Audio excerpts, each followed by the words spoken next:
Class 7 এর ছাত্রছাত্রীদের বলছি যে তোদের তো দুটো চ্যাপ্টার আমার পড়ানো হয়ে গিয়েছে, আজকে নতুন চ্যাপ্টার আমরা শুরু করব। কেমন শুনতে পাচ্ছিস তোরা নিশ্চয়ই? ঠিক আছে, আজকে যে চ্যাপ্টারটা সেটা হচ্ছে বায়ুর চাপ। কেমন, ওই বই আছে, বইয়ের থেকে সেই চ্যাপ্টারটা খোলো।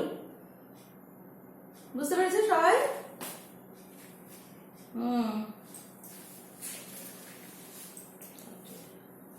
আচ্ছা,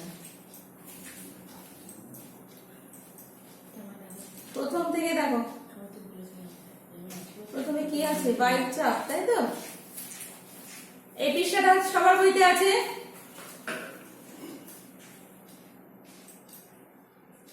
কিরে? আচ্ছা, হ্যাঁ, তাহলে কি না আমরা আজকে করব বায়ুর যে চাপ আছে সেইটা করব। সেটা আমরা কি করে বুঝবো, কিভাবে বুঝতে পারি, সেই বিষয়টা নিয়ে আজকে আমাদের আলোচনা। কেমন? প্রথম কথা হচ্ছে কি, যে বায়ুর যে অস্তিত্ব আছে সেটা আমরা কিভাবে বুঝি? সেটা বুঝবো কিরকম ভাবে? না, যে কোনো সময় ধরো আমরা বাড়িতে বসে আছি, ছাদে গিয়েছি বা রাস্তায় যাচ্ছি, প্রচন্ড জোরে হাওয়া দিচ্ছে, কেমন? তাহলে সেই হাওয়া দেওয়া বা বাতাস বওয়া, কেমন, বাতাস বওয়া, এইটা হচ্ছে তার মানে কি না, বাতাস বা বায়ু আছে, সেই কারণে গাছের পাতা নড়ছে, আমাদের গায়ে হাওয়া লাগছে বা জিনিসপত্র উড়ে যাচ্ছে, এইটা আছে মানেই হচ্ছে বায়ু বলে একটা জিনিস রয়েছে পৃথিবীতে, তার অস্তিত্ব আছে। এবার দেখো, আমরা যে শ্বাস প্রশ্বাস নিচ্ছি, শ্বাস নেওয়ার সময় কি হয়? আমাদের বুকটা ফুলে ওঠে। এবার শ্বাস নিয়ে বেশি বাতাস বুকে ঢোকাই, তাই ওই বাতাসের জন্য জায়গা লাগে, সেই জন্য আবার যখন ছাড়ছি আস্তে আস্তে আমাদের ফুসফুসটা সংকুচিত হচ্ছে। কেমন? তেমনি দেখো, যে বোতল বা গ্লাস থেকে সরু নলে করে যখন শরবত খাও তখন কি হয় না, প্রথমে কিন্তু যে নলটা, সেই নলটা থেকে আমরা যখন মুখ দিয়ে টানি তখন কিন্তু আগে বায়ুটা বেরিয়ে যায়, তারপরে কিন্তু কোল্ড ড্রিঙ্কস বলো, শরবত বলো, সেটা আমাদের মুখের মধ্যে ঢুকে। তারপরে বেলুন বা তোরা সাইকেল চালাস, সাইকেলের চাকায় কি হয়? হাওয়া ভরা হয়, তাই না? তাই হাওয়া মানে কি? বেলুনের মধ্যে ফু দিয়ে বাতাস ভরে দেওয়া হয়, তাই এইটা সবটাই হচ্ছে কিন্তু বায়ু। কেমন? বাতাসের কি? বাতাসের কোনো বর্ণ নেই, গন্ধ নেই। এই যে দেখো, যে বাতাসের কোনো বর্ণ নেই, গন্ধ নেই, কিন্তু আয়তন আছে, ওজন আছে। বাতাস যখন বয়ে যায় তখন তাকে অনুভব করা যায়। গাছের পাতা নড়ে, নৌকার পাল ওড়ে, এগুলো সব বললাম। ঝড়ের সময় গাছপালা ইত্যাদি ঘরবাড়ি ভেঙে যায়। তাহলে কি হচ্ছে না, এইগুলো আছে বলে আমরা বুঝতে পারছি যে বাতাস আছে। বাতাস যদি না প্রবাহিত হতো তাহলে কি হতো? চারিদিকটা খুব নিথর হয়ে থাকতো, কোনো আন্দোলন থাকতো না, একটা ভ্যাপসা চাপা ভাব থাকতো, আমাদের শ্বাস প্রশ্বাসে কষ্ট হতো, সবকিছুতে আমাদের একটা অসুবিধা হতো। তাই বাতাসের অস্তিত্ব আছে বলে কিন্তু আমরা দেখি যে গাছপালা নড়ছে, নৌকার পাল, তোরা তো দেখেছিস, পালতোলা নৌকা দেখেছিস কিনা আমি জানি না। পালতোলা নৌকা যখন প্রবাহিত হয় নদীর এপার থেকে ওপার, ওই পাল, ওই পালের থেকে কিন্তু পালটা কিন্তু হাওয়া কাটতে কাটতে এক পার থেকে আরেক পারে চলে যায়। তাহলে বায়ুর কি চাপ আছে? কে বলেছে? অবশ্যই বায়ুর চাপ আছে। হ্যাঁ, বায়ুর চাপ না হলে তুই যে জলের বোতলে জল খাস, কেমন, সেই জলের বোতলটা যখন জল শূন্য হয়ে যেত, চুপসে যেত বা চেপতে যেত, সেটা তো হয় না, তাই না? বা কোনো টিন বা ব্যারেল, কেরোসিন তেলের ডিব্বা, এগুলো কি হয়? যখন জিনিস থাকছে তখন কিন্তু তার মধ্যে যখন খালি হয়ে যাচ্ছে তখন কি হয়, যে সেগুলো কিন্তু চুপসে যায় না বা চেপতে যায় না। তাহলে কি না, এগুলোর মধ্যে বায়ুর চাপ আছে। বায়ু চেপে দিচ্ছে বলে, চাপ দিচ্ছে বলে ওরা প্রত্যেকে কিন্তু তাদের নিজস্ব শেপে আসছে বা তারা তাদের আকার ধারণ করতে পারছে। বায়ুর যে চাপ আছে সেটা বাইরে আছে, কিন্তু মানুষের দেহ তালিকা বায়ুর চারপাশে, বায়ু কিন্তু চারপাশ থেকে চাপ দেয়, যে কোনো একদিক থেকে নয়। বায়ু প্রবাহিতও হয় কিন্তু চারপাশ থেকে, এবং বায়ুর চাপটাও কিন্তু চারপাশ থেকেই হয়। কেমন? তাহলে মানুষের কি হতো? তাহলে মানুষও তো কি কষ্ট হতো আমাদের, কিন্তু হয় না কেন? আমাদের দেহের ভেতরেও চাপ রয়েছে। সে কথা বলি করে দে, হ্যাঁ প্রত্যেককে বলছি। হ্যাঁ অডিওটা অফ করে দাও, তারপরে আমি যখন বলবো আবার খুলবে, কেমন? আচ্ছা, তাহলে সেই যে বলছি যে একটা গ্লাসে জল ভর্তি করে একটা পরীক্ষা করতে বলছে, যে অডিওটা অফ করে দে, যে একটা গ্লাসে জল ভর্তি করে সেই গ্লাসের মুখে একটা পোস্ট কার্ড বা এরকম পাতলা একটা পিস বোর্ডের কার্ড দিয়ে মুখটা ঢেকে দিতে বলেছে। দিয়ে এবার কার্ডটা চেপে ধরে গ্লাসটাকে উপর করে দেখো, জল পড়লো না, জল কিন্তু পড়বে না, কেমন?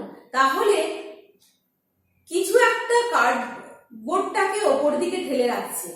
কে ঠেলে রাখছে? বায়ু। এই যে এই ছবিটা, এটা দেখো, গ্লাসটাকে জল ভর্তি করে এই একটা বোর্ডকে কি করেছে, গ্লাসের উপরে চেপে ধরেছে, দিয়ে গ্লাসটাকে উপর করে দেওয়া হয়েছে। গ্লাসটার থেকে কিন্তু জলটাও পড়বে না, কার্ডটাও পড়বে না। বাড়িতে এই পরীক্ষাটা করতে, তবে গ্লাসের মুখ কিন্তু ফাঁকা থাকা চলবে না, একদম পরিপূর্ণ জল ভর্তি করে করতে হবে, করলে দেখা যাবে। তার কারণ কি, গ্লাসের ভেতরে জল আছে, সে কিন্তু তার থেকে বাইরের যে বায়ু, গ্লাসটা কিন্তু সম্পূর্ণ ভর্তি বলে এটা হচ্ছে। গ্লাসটা যদি অর্ধেক জল থাকতো, তাহলে কিন্তু কি হতো, কার্ডটা পড়ে যেত, জলটা পড়ে যেত। গ্লাসটা সম্পূর্ণ জলে ভর্তি করে যদি আমি কার্ড দিয়ে তারপরে উপর করি, তাহলে কিন্তু সেটা পড়বে না। কেন না, বাইরের থেকে বায়ু তাকে চেপে ধরে রয়েছে, সেই জন্য সে পড়বে না। বলছে যে এই মুহূর্তে যখন তুমি এই বইটা পড়ছো, জানো কি, তোমার চারপাশের বাতাস তোমার উপর প্রচন্ড চাপ দিচ্ছে। বাতাসের চাপ কি না, প্রতি বর্গ সেন্টিমিটারে এই চাপ হচ্ছে প্রায় 1 কিলোগ্রাম। প্রত্যেক বর্গ সেন্টিমিটারে এর চাপ হচ্ছে 1 কিলোগ্রাম, আর প্রতি বর্গ ফুটে বায়ুর চাপ হচ্ছে 1 টন। মুখস্থ করে রাখতে হবে লাইনটা, হ্যাঁ, যে প্রতি বর্গ সেন্টিমিটারে চারপাশ থেকে বায়ু আমাদের দিকে চাপ দিচ্ছে 1 কিলোগ্রাম ওজনের সমান, কেমন? আর প্রতি বর্গ ফুটে বায়ুর চাপ কিরকম দিচ্ছে না, 1 টনের সমান চাপ দিচ্ছে। এই চাপ আছে বলেই কিন্তু আমরা স্থিরভাবে দাঁড়িয়ে থাকতে পারছি, চারপাশ থেকে বায়ুর চাপ আছে। যদি যে কোনো একদিক থেকে বায়ু এসে চাপ দিত, তাহলে কিন্তু আমরা কি করতাম, পড়ে যেতাম, কেমন? কিন্তু তা হচ্ছে না। তা বলছে যে এত চাপ, তা সত্ত্বেও আমরা চাপ বুঝতে পারি না কেন? যে প্রথমে বললাম যে আমাদের শরীরের ভিতরে বাতাস আছে, আর সেই বাতাসও বাইরের বাতাসের সমান এবং বিপরীত চাপ দিচ্ছে। তাই তুমি বাইরের বাতাসের চাপটা বুঝতে পারছো না। আমাদের দেহের ভেতরেও কিন্তু বায়ু আছে, সেই বায়ুর চাপ আর বাইরের বায়ুর চাপের কি হচ্ছে, সমান সমান। সেই কারণে কিন্তু আমরা এই চাপটা বুঝতে পারি না, ঠিক আছে? আচ্ছা, বায়ু চাপ দেয় কেন? বলছে পৃথিবীর বাইরে মহাকাশে বা চাঁদে কোনো বাতাস নেই। কেন, চাঁদে যারা যায় তারা কি করে না, তাদের কিন্তু ওই একবার লাফ দিলে বেশ অনেকটা উঁচু হয়ে ভাসতে ভাসতে তারা ওখানে অবস্থান করে। সেই জন্য চাঁদে যারা যায় তাদের চলাফেরা করার একটা নির্দিষ্ট নিয়ম আছে। আমাদের মতো পা কিন্তু ফেলতে পারে না। তার কারণ কি না, সেখানে বাতাস প্রায় নেই। হ্যাঁ, মহাকাশেও তাই। মহাকাশযানে করে যারা যায় বা মহাকাশ স্টেশনগুলোতে যারা থাকে, তারা কিন্তু ওই মহাকাশযানটার মধ্যে কিন্তু ভাসমান অবস্থায় থাকে। তারা ভেসে ভেসে কাজ করে ওর মধ্যে, ঠিক আছে? তার কারণ কি না, সেখানে কিন্তু বায়ু নেই, বায়ু শূন্যতা, সেই জন্য তারা ভাসতে পারছে। বায়ু থাকলে কিন্তু আমরা সঙ্গে সঙ্গে মাটিতেই পা দিয়ে অবস্থান করবো। আমরা হাঁটার সময় কি করবো, আমরা যদি একবার লাফ দিই, সঙ্গে সঙ্গে কি করবো, আবার তো মাটিতেই পড়বো, তাই না? ভাসবো নয় তো। তার কারণ হচ্ছে কি না, বায়ু রয়েছে এবং পৃথিবীর মাধ্যাকর্ষণ আমাদের সঙ্গে সঙ্গে টেনে নিচ্ছে, ঠিক আছে? তাই বলছে যে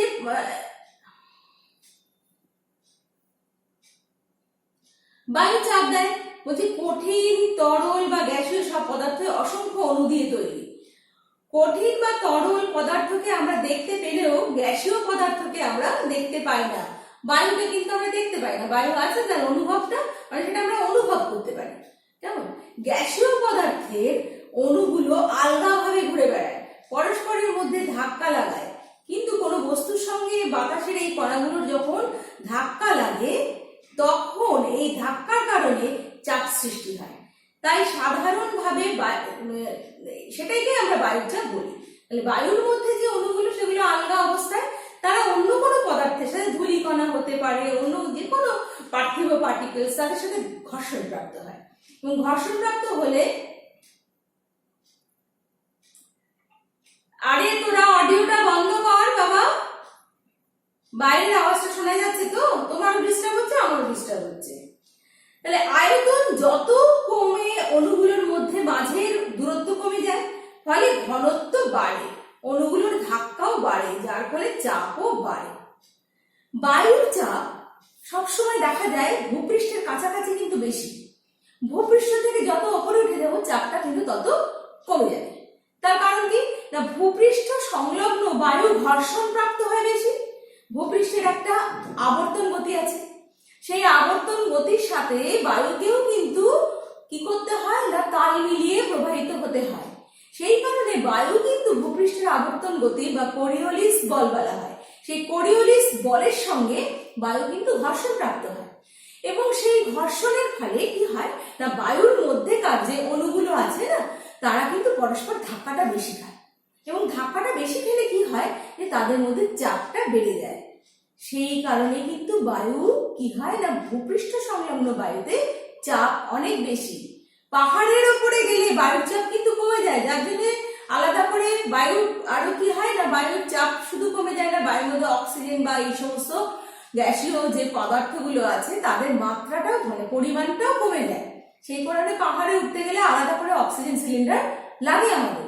কিন্তু দেখো, তুমি যদি ভূপৃষ্ঠের সঙ্গে হাঁটাচলা করো, যদি আমরা সুস্থ মানুষ হই, তাহলে কিন্তু আমাদের আলাদা কোনো অক্সিজেন সাপোর্ট লাগে না, যেটা পাহাড়ে চড়তে গেলে লাগে। তার কারণ পাহাড়ের মাথায় গেলে বায়ুর চাপ অনেক কমে যায়।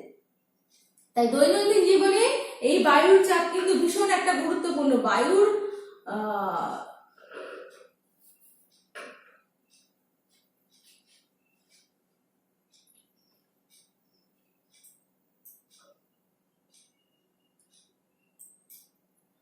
বায়ুর চাপ কমে গেলে প্রচন্ড বদ্ধ লাগে আমাদের। যেমন দেখবে বর্ষাকালে ঝড় বৃষ্টি হওয়ার ঠিক আগের মুহূর্তে কি লাগে না, প্রচন্ড একটা স্টাফি ব্যাপার আমাদের লাগে। খুব মানে কোনো বায়ু প্রবাহিত হচ্ছে না, ভীষণ একটা গরম, প্রচন্ড একটা মানে কষ্টকর, শ্বাস প্রশ্বাসে কষ্ট হচ্ছে, গরম লাগছে, হাঁটতে কষ্ট হচ্ছে, এইরকম একটা ঘটনা কিন্তু ঘটে যখন ঝড় বৃষ্টি হয় তার ঠিক আগে।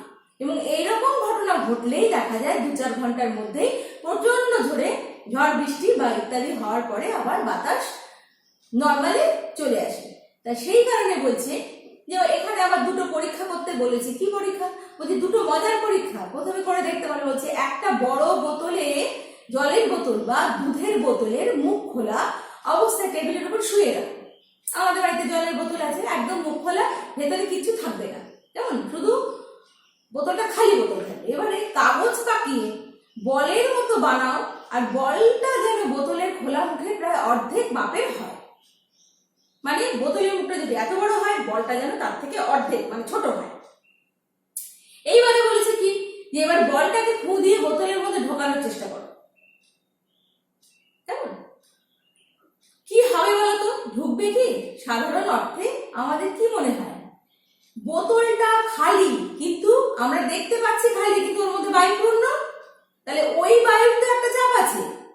আমাদের যে ফু দিয়ে যে কাগজের দলাটাকে বোতলের মধ্যে আমি ঢোকানোর চেষ্টা করছি, তাকে বানাতে রেখে বোতলের মধ্যেকার বায়ুটা, সেই কারণে ওই কাগজের টুকরোটা ঢুকবে না। কেমন? আর একটা পরীক্ষা করতে বলেছে, একটা কাঁচের গ্লাসে তলা থেকে কিছুটা কাগজ পাকিয়ে এমন ভাবে আটকে দাও যাতে গ্লাসটা উপর করলে কাগজটা না পড়ে যায়। কেমন? এবার একটা জল ভর্তি বড় গামলা বা বালতির মধ্যে গ্লাসটা উপর করে জলে ডুবিয়ে রাখো। গ্লাসের ভেতরে কাগজটা জলে ভিজে যাওয়া উচিত, কিন্তু বলছে জল থেকে তুলে রাখো তো ভিজলো কিনা। এবার গ্লাসটাকে জলে ডুবিয়ে দেখো কাগজটা ভিজে যাবে। ভাবতে হবে, আমরা যদি কি করি না, উল্টে দিই, তাহলে কিন্তু ভিজবে না। তার কারণ কি না, বায়ু প্রতিরোধ করছে বলে ওখান দিয়ে আর জলটা ঢুকতে পারছে না। কিন্তু যদি আমরা জলের মধ্যে চুবিয়ে রাখি, তাহলে কি হবে না, জলটা কিন্তু কাগজটার মধ্যে দিয়ে পাস হয়ে জল কি করবে না, গ্লাসের জলের মধ্যে আস্তে আস্তে জল ঢুকতে শুরু করবে। কিন্তু যদি উপর করে দিই তাহলে কিন্তু সেটা হবে না। কেমন? এসব পরীক্ষাগুলো কিন্তু করা যেতেই পারে। বায়ুর চাপ কি সর্বত্র সমান? না কিন্তু। কেন? আমি বললাম কি না, ভূপৃষ্ঠের সংলগ্ন যে বায়ুস্তর তাতে চাপ বেশি, তাহলে তার মধ্যে অণুগুলো পরস্পরের সঙ্গে ঘর্ষণ খাচ্ছে, ভূপৃষ্ঠের সাথে ঘর্ষণ খাচ্ছে। ভূপৃষ্ঠের ওপরে অবস্থিত বিভিন্ন ধরনের যে জৈব অজৈব পার্টিকেলস গুলো আছে, বায়ুর সাথে ভাসমান অবস্থায় থাকে, তাদের সাথে এরা ধাক্কা খেয়ে এতে চাপটা অনেক বেশি হয়।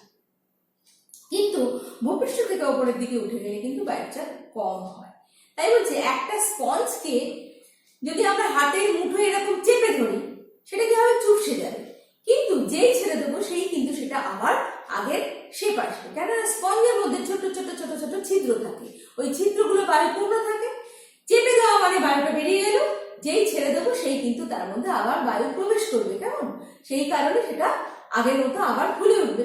ঠিক এমনটাই হয় বায়ুমণ্ডলে। পৃথিবী পৃষ্ঠে বা সমুদ্র সমতলে বায়ুর চাপ সব থেকে বেশি। কোথায় কোথায়?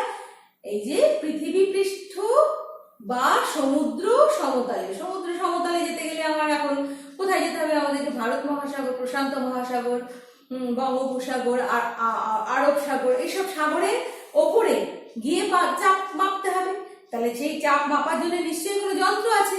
সেই যন্ত্রের সাহায্যে এমনি তো হাতে হাতে চাপটা মাপা যাবে না। যেমন ওজন মাপার জন্য দাঁড়িপাল্লা আছে, কিন্তু বায়ুর চাপটা মাপার জন্য কিন্তু একটা নির্দিষ্ট যন্ত্র আছে। সেই যন্ত্রটার নাম কি? যন্ত্রটার নাম হচ্ছে ব্যারোমিটার। কেমন? তাহলে বলছে যে সমুদ্র সমতলে পৃথিবীর মাধ্যাকর্ষণ শক্তি এবং ওপরের স্তরে বায়ুর প্রবল চাপে বায়ুর অণুগুলো পরস্পরের কাছে চলে এসে বায়ুর ঘনত্ব বাড়িয়ে দেয়, ফলে বায়ুর চাপ বেশি হয়। সমুদ্র সমতল বা ভূপৃষ্ঠে সব জায়গাতেই সেটাই হচ্ছে। যত ওপরে উঠবো মাধ্যাকর্ষণ শক্তি টানটা আস্তে আস্তে কমতে শুরু করবে। কেমন? এবং কমতে শুরু করলে কি হবে? আকর্ষণটা কমে যাবে, বায়ুর চাপটা কমে যাবে। তাই ভূপৃষ্ঠ বা সমুদ্র পৃষ্ঠে ওপরে বায়ুর চাপটা অনেক বেশি। কেন না? ওখানে পৃথিবীর মাধ্যাকর্ষণ শক্তির চাপ, যে আকর্ষণটা, সেটাও অনেক বেশি। আর সমুদ্র পৃষ্ঠ বা ভূপৃষ্ঠের সাথে বায়ু ঘর্ষণ প্রাপ্ত হয়, হলে বায়ু কি হয় না, তার চাপ বৃদ্ধি করে। বায়ু কিন্তু, যেটা ফেরেলের সূত্র আছে পরে বলছি, কিন্তু বায়ু কিন্তু ভূপৃষ্ঠের উপরে মাধ্যাকর্ষণ শক্তির কারণে এর দিক পরিবর্তন করে। যেমন উত্তর দিকে গেলে ডান দিকে বেঁকে প্রবাহিত হয়, দক্ষিণ দিকে গেলে, উত্তর দিকে বলতে উত্তর গোলার্ধে গেলে ডান দিকে বেঁকে প্রবাহিত হয়, দক্ষিণ গোলার্ধে আসলে বাঁ দিকে বেঁকে প্রবাহিত হয়। এটাকে বলা হয় ফেরেলের সূত্র। বলছে আবার ওপরের স্তরের বায়ু অণুগুলো পরস্পরের দিকে দূরে চলে যাওয়ায় বায়ুর ঘনত্ব কমে যায়। সেই কারণে উচ্চতা বাড়ার সঙ্গে সঙ্গে বায়ুর চাপ কমতে থাকে। তাহলে কি? উচ্চতা বাড়লে বায়ুর চাপ কমবে, উচ্চতা কমলে বায়ুর চাপ বাড়বে। আচ্ছা, পিকলুর ডায়েরিতে অনেক কিছু থাকে। দেখবে এখানে অনেকগুলো জিনিস আছে যেগুলো আমাদের খুব দরকার।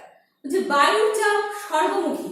আমি প্রথমেই শুরু করেছিলাম যখন, তখন বললাম যে বায়ু কিন্তু কোনো নির্দিষ্ট দিকে না, চাপ দিক থেকে চাপ দেয় বা বিভিন্ন দিক থেকে, তাই বলছি সর্বমুখী। অর্থাৎ বায়ু কোনো বস্তুর উপর সব দিক থেকে চাপ দেয়। যদি একদিক থেকে চাপ হতো তাহলে কিন্তু আমরা হেলে পড়তাম। চারপাশ থেকে চাপ দিচ্ছে বলে কিন্তু আমরা আমাদের মতো করে প্রত্যেকটা বস্তু দাঁড়িয়ে আছে, কেউ কিন্তু নড়ছে না। হ্যাঁ, জোরে যখন বায়ু প্রবাহিত হয়, খুব জোরে ঝড় হয়, তখন কিন্তু কিছু জিনিস কি হয়, উড়ে যায়, পড়ে যায়, ইত্যাদি হয়। কেমন? কিন্তু ঝড় বা যখন জোরে বায়ু প্রবাহিত হয় তখন কিন্তু একটা নির্দিষ্ট দিক থেকে প্রবাহিত হয়। কেমন? সেটা কিন্তু হাওয়া বা বাতাস বলে, বাতাস প্রবাহিত হওয়া, সেটা কিন্তু চাপ নয়। সেই কারণে পড়ে যায়। সেখানে কোনো কারণে হয়তো পৃথিবীর কোনো জায়গা উষ্ণ হয়ে গেল, সেই জায়গাটাকে ভরানোর জন্য উচ্চচাপ থেকে বায়ু আসলো, সেই বায়ু কি করে না, সেই বায়ু সবসময় একমুখী হয়। সেই জন্য একদিক থেকে এসে ধাক্কা দেয়। দিলে কি হয় না, ওই ঝড় বৃষ্টি বা ঝড়ের সময় বা প্রবল বায়ু প্রবাহের সময় কিন্তু দেখা যায় গাছপালা ডালপালা ভেঙে পড়ে, জিনিসপত্র পড়ে যায়, আমাদেরও মনে হয় যেন এই পড়ে যাবো, এরকম একটা ব্যাপার হয়ে থাকে। কিন্তু অন্য সময় বায়ু যখন এমনি প্রবাহিত হচ্ছে চারপাশ থেকে, তখন বায়ুর চাপ কিন্তু চারপাশ থেকেই সমান। বায়ুর চাপ বলছে সমুদ্র সমতলে বায়ুর চাপ কত না 76 সেন্টিমিটার পারদস্তম্ভের সমান। এই যে যন্ত্রটা, এই যন্ত্রটার নাম হচ্ছে ব্যারোমিটার। এর মধ্যে একটা সরু নলের মধ্যে পারদ ঢোকানো রয়েছে। এই পারদটা 76 সেন্টিমিটার পারদ এখানে মানে দেওয়া রয়েছে। বায়ুর চাপ বৃদ্ধি হলে বা কমে গেলে এই পারদের স্তরটা ওঠানামা করে। তা বলছে বায়ুর চাপ যে মাপা হয় মিলিবার এককে মাপা হয়। 1 মিলিবার সমান 0.02953 ইঞ্চি পারদের চাপের সমান। তাই সমুদ্র পৃষ্ঠে বায়ুর চাপ কত, এটা খুব মুখস্থ করতে হবে, 1013.25 মিলিবার। এইটা কিন্তু বায়ুর জেনুইন চাপ। ভূপৃষ্ঠের উপরেও অনেক সময় বায়ুর ঠিক চাপ মাপা যায় না, তার কারণ ভূপৃষ্ঠের উচ্চতা বৃদ্ধি হতে পারে, ভূপৃষ্ঠে যে সমস্ত পদার্থগুলো আছে কোথাও খুব বেশি গাঢ় বা কনসেন্ট্রেট হতে পারে, কোথাও হালকা থাকতে পারে। সেই কারণে ভূপৃষ্ঠে বায়ুর চাপ কিন্তু অ্যাকুরেট মাপা যায় না। অ্যাকুরেট বায়ুর চাপ মাপতে গেলে সমুদ্র পৃষ্ঠ থেকে মাপতে হবে। আর সমুদ্র পৃষ্ঠে বায়ুর চাপ কত, 1013.25 মিলিবার। বায়ুর চাপ মাপার যন্ত্রের নাম হচ্ছে ব্যারোমিটার। 1643 সালে বিজ্ঞানী টরিসেলি আবিষ্কৃত করেছিলেন। তিনি আবিষ্কার, তাহলে ব্যারোমিটার কে আবিষ্কার করেছিলেন? বিজ্ঞানী টরিসেলি। এই পারদ ব্যারোমিটার তিনি তৈরি করেছিলেন। এর মাধ্যমে বায়ুর চাপ তারতম্য প্রমাণ করা যায়।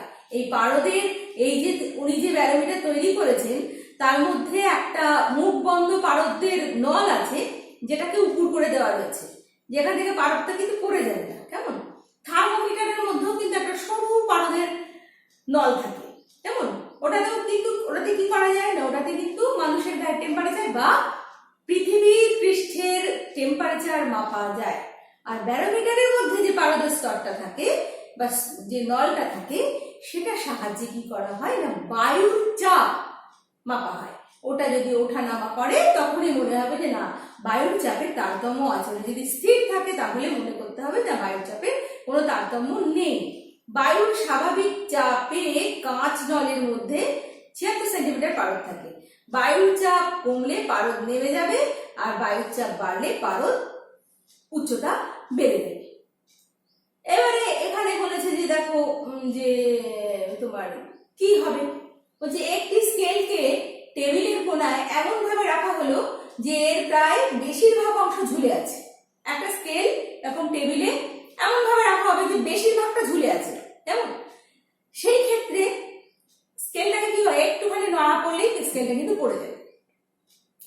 বলছে এবার একটা খবরের কাগজ স্কেলের টেবিলের উপরে যে অংশটা আছে সেইটাতে উপরে তুমি বিছিয়ে দাও বা চেপে দাও, তাহলে কিন্তু টোকা লাগলে পড়বে না। তার কারণ কি, খবরের কাগজটারও কিন্তু একটা চাপ রয়েছে, এবং চাপ রয়েছে বলে সে কি করছে, যে ওই যে ঝুলে আছে সেটা ব্যালেন্স তৈরি করছে, যার জন্য টোকা লাগলে সেটা পড়বে না। কিন্তু কোনো বস্তু দিয়ে যদি আমি চেপে না রাখি তাহলে স্কেলটা কি হবে, ঝুলে থাকলে যে কোনো সময় নাড়া লাগলে পড়ে যাবে। আচ্ছা,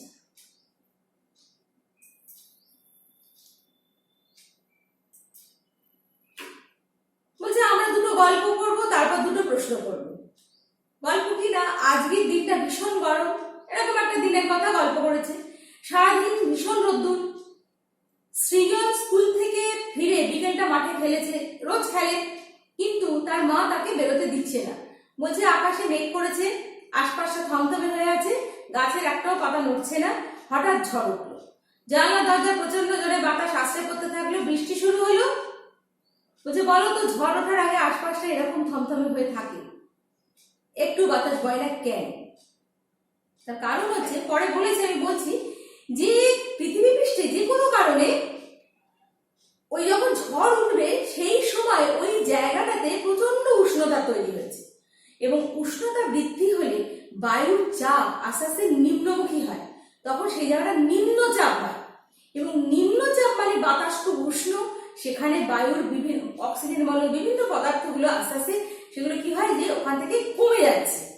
সেই কারণে সেই জায়গাটা প্রচন্ড একটা অস্বস্তিকর ব্যাপার হয়ে থাকে, এবং সেই জায়গাটা বায়ু পৃথিবী পৃষ্ঠের কোনো জায়গায় কিন্তু এরকম বায়ুশূন্য হয়ে থাকতে পারে না। সেই কারণে সেই জায়গাটাতে দেখা যায় আশপাশ থেকে বায়ু প্রচন্ড বেগে প্রবাহিত হয়ে ওই জায়গাটাকে পূরণ করতে আসে, এবং সেই কারণেই সেই জায়গায় বায়ু প্রবাহিত বা ঝড় তৈরি হয়। এবং ঝড় যখন হচ্ছে, যে বায়ুটা ঝড় নিয়ে আসছে সেই বায়ুটা যদি সমুদ্র পৃষ্ঠ থেকে আসে তাহলে তাতে কিন্তু অনেক জলীয় বাষ্প থাকবে, এবং সে কি করবে, ওই জায়গাটাকে ঠান্ডা করার জন্য প্রচুর বৃষ্টি হবে, এবং সেই কারণে সেই জায়গাটা আবার আস্তে আস্তে ঠান্ডা হয়ে যাবে, নর্মাল হয়ে যাবে। পুজোর ছুটিতে ঝিনুক বাবা মায়ের সঙ্গে বেড়াতে গেল গোমুখে। গোমুখ মানে যেখান থেকে গঙ্গা নদীর উৎপত্তি স্থল, অনেক পাহাড়ের উপরে, খুব উঁচু পাহাড়ের উপরে অবস্থিত। সেখানে তোমার গঙ্গোত্রী হিমবাহ, সেই হিমবাহ থেকে গঙ্গার উৎপত্তি। তারপরে হিমবাহ মানে সেখানে বরফ, তাহলে কতটা উচ্চতা আর কতটা সেখানে উষ্ণতা কম, ভীষণভাবে সেখানে ঠান্ডা। বলছে গোমুখ তুষার গুহা হিমালয় পর্বতের খুব উঁচুতে অবস্থিত, প্রায় 3900 মিটার উঁচুতে অবস্থিত।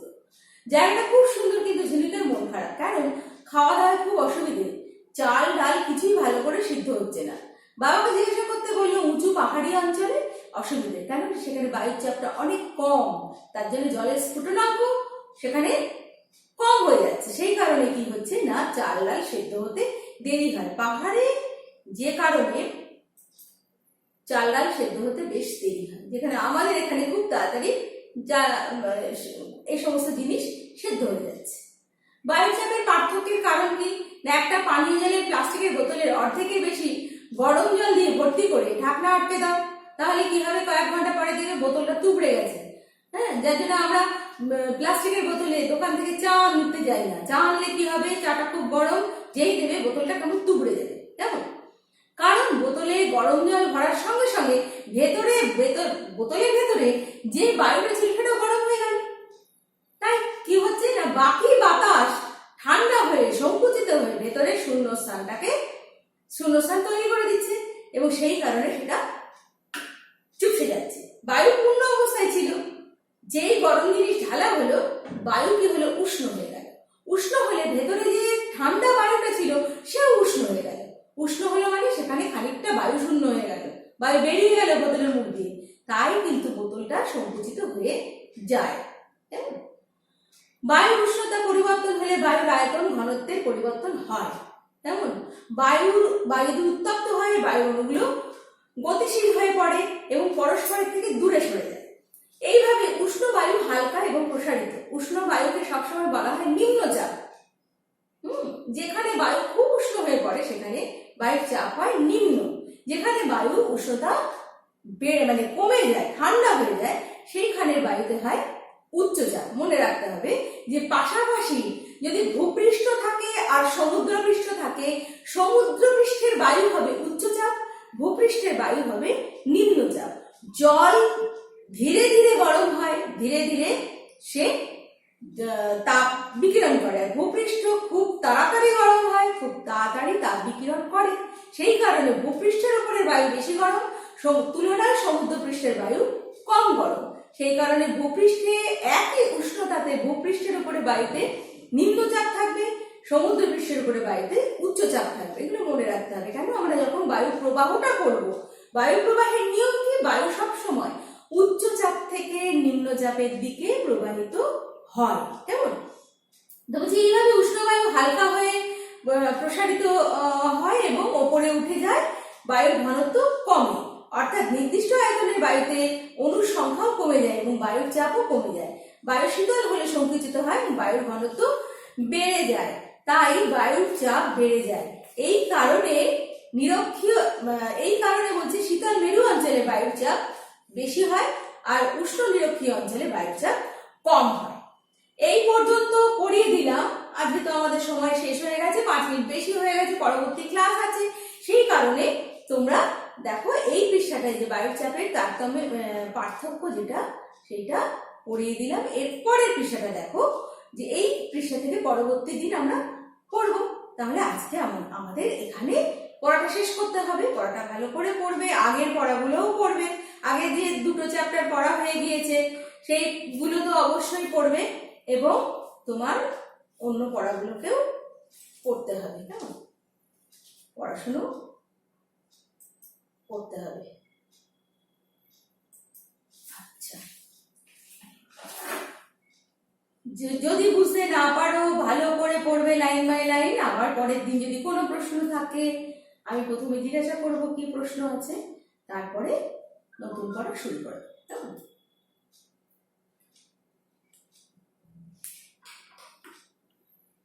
ইউটিউব